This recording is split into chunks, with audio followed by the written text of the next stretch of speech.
আপনাদেরকে আরেকবার স্বাগত জানাই আমাদের ইউটিউব চ্যানেল ল্যান্ডস্কেপে। আর সাথে সাথে বিজয়া দশমীর অনেক অনেক শুভেচ্ছা ও অভিনন্দন। সকলে ভালো থাকুন, সুস্থ থাকুন এবং আমাদের ভিডিও দেখতে থাকুন।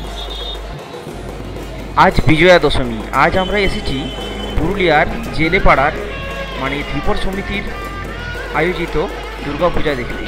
এটি এই বছর 95 বছরে পদার্পণ করেছে। এটি এই পুরুলিয়া শহরের অত্যন্ত প্রাচীন এবং ঐতিহ্যবাহী পুজোগুলোর মধ্যে অন্যতম। তো আমরা পৌঁছে গেছি মন্দির প্রাঙ্গণে।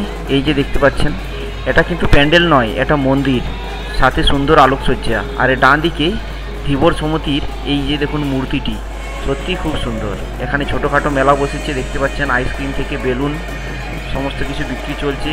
আর চারিদিকে রং বেরঙের আলো। আর এই দেখুন শিল্পকর্ম, পুরুলিয়ার সংস্কৃতি এখানে ফুটে উঠেছে। ছৌ নাচ, এখানে ঝুমুর, ছৌ সমস্ত কিছু সংস্কৃতি এখানে ফুটে উঠেছে দেওয়ালের চিত্রপটের মাধ্যমে। আর এই দেখুন সুন্দর আলোকসজ্জা, সুন্দর আলোকসজ্জায় সেজে উঠেছে মা দুর্গার এই মন্দির। এই যে ধীবর সমিতি পুরুলিয়া, একটা সুন্দর মূর্তি এবং দারুণ আলোকসজ্জা। সত্যি এটা পুরুলিয়া জেলার গর্ব এবং ধীবর সমিতির অবশ্যই গর্ব এবং খুব বড় ঐতিহ্যশালী পুজো এটি। পুরুলিয়া জেলার সমস্ত বড় বড় পুজোগুলোর মধ্যে এটি একটি অন্যতম। এখানের মায়ের মূর্তি বিশাল বড়, অনেক বড় মাপের মূর্তি হয় এখানে এবং খুব সুন্দর। এই যে দেখতে পাচ্ছেন মন্দির প্রাঙ্গণের দেওয়ালে পুরুলিয়া জেলার ঐতিহ্যবাহী সমস্ত জায়গাগুলোর ছবি ফুটে উঠেছে। তেলকুপি, গড়পঞ্চকোট, অযোধ্যা পাহাড়, এই সমস্ত ঐতিহ্যবাহী সমস্ত যে সমস্ত জিনিস আছে সেগুলো ফুটে উঠেছে এই মন্দির চত্বরে। পঞ্চমী থেকে দশমী প্রচুর ভিড় হয়। এই যে এখানে দেখতে পাচ্ছেন বাচ্চাদের খেলনা বিক্রি করছেন, খুব ভিড় হয় এখানে। আর একটা জিনিস আপনাদেরকে বলে রাখি, এখানে কিন্তু বিসর্জন দশমীর দিনে হয় না, এখানে বিসর্জন হয় একাদশীর দিন। খুব সুন্দর এই মূর্তিটি সেজে উঠেছে আলোকসজ্জায় এবং অসাধারণ কারুকার্য দিয়ে তৈরি এই মন্দিরটি। ভালো করে দেখলে বুঝতে পারবেন। একদম সামনেই দু সাইডে দুটো সিংহ দাঁড়িয়ে আছে, সিংহের মূর্তি। বিশাল এরিয়া জুড়ে অবস্থিত এই মন্দিরটি। মন্দির প্রাঙ্গণটি খুব সুন্দর। চলুন ভিতরে গিয়ে মা দুর্গাকে দর্শন করে দেখা যাক। এই মূর্তিটি কিন্তু উচ্চতায় অনেক বড়, দেখতে পাচ্ছেন মাথার উপরে ঝাড় লণ্ঠন এবং এমনকি অনেকগুলো আবার অনেক দেবদেবতার, এই দেবতা দেবীদের ছবি সারা মন্দির জুড়ে। আজ দশমীর দিনেও ভক্তের কিন্তু সমাগমের কম নেই, অনেক মানুষ আজকেও ঘুরছেন এসে। এই যে দেখছেন সুন্দর একটা ঝাড় লণ্ঠন, খুব সুন্দর। মা দুর্গা, দেখুন কি অপরূপ মূর্তি, দারুণ। এখানে পুরোহিত মশাইরা পূজা অর্চনার কাজ করছেন। দারুণ না? কারা কারা দেখেছেন এই জেলেপাড়ার পুজো? এটা সত্যি এক ঐতিহ্যশালী পুজো। যারা যারা দেখেছেন কমেন্ট করে জানান এখানে কে কে এসেছেন।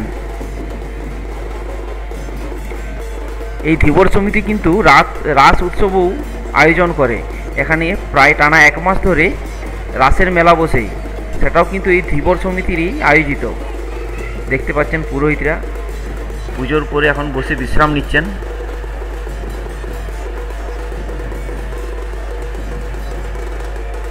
ওয়াও, কি সুন্দর মূর্তি দেখুন, অসাধারণ প্রতিমা, মা দুর্গার প্রতিমা। চলুন আরেকবার ঘুরে দেখি মন্দিরের এই সাজসজ্জা। দেখুন কি সুন্দর লাইট, ঝাড় লণ্ঠন, ফুল দিয়ে সাজানো। সুন্দর না? সত্যিই খুব সুন্দর।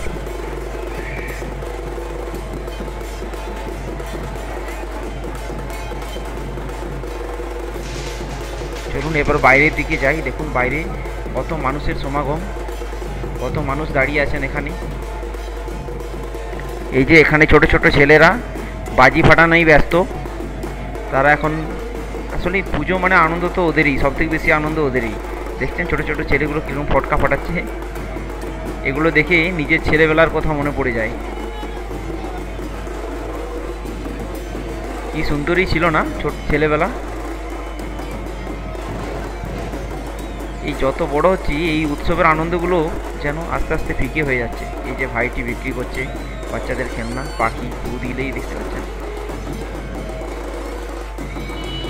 আর এই যে এখানে বেলুন বিক্রি চলছে। অনেকেই তাদের মা বাবার কাছে বায়না জুড়ে দিয়েছে কেনার জন্য। দেখুন পুরো চত্বরটা দেখুন, মন্দির চত্বরটা পুরো একটা মেলার আবহ। আর এই যে মন্দির অসাধারণ কারুকার্যে পরিপূর্ণ এবং কি সুন্দর আলোকসজ্জা। আর আবার সেই ধীবর সমিতির সেই মূর্তি।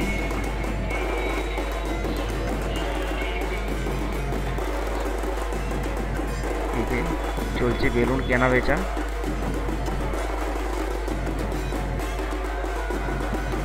তাহলে আর কি, পুজো শেষ, সবাই আনন্দে থাকুন, ভালো থাকুন।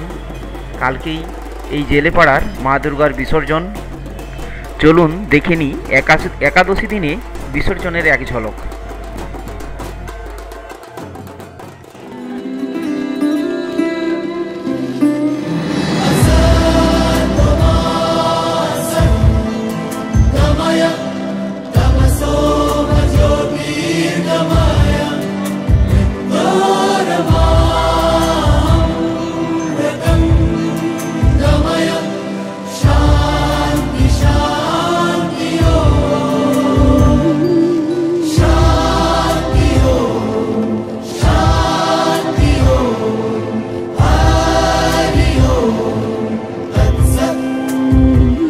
দেখো আলোয় আলো আকাশ, দেখো আকাশ তারায় ভরা, দেখো যাওয়ার পথের পাশে ছোটে হাওয়া পাগল পারা।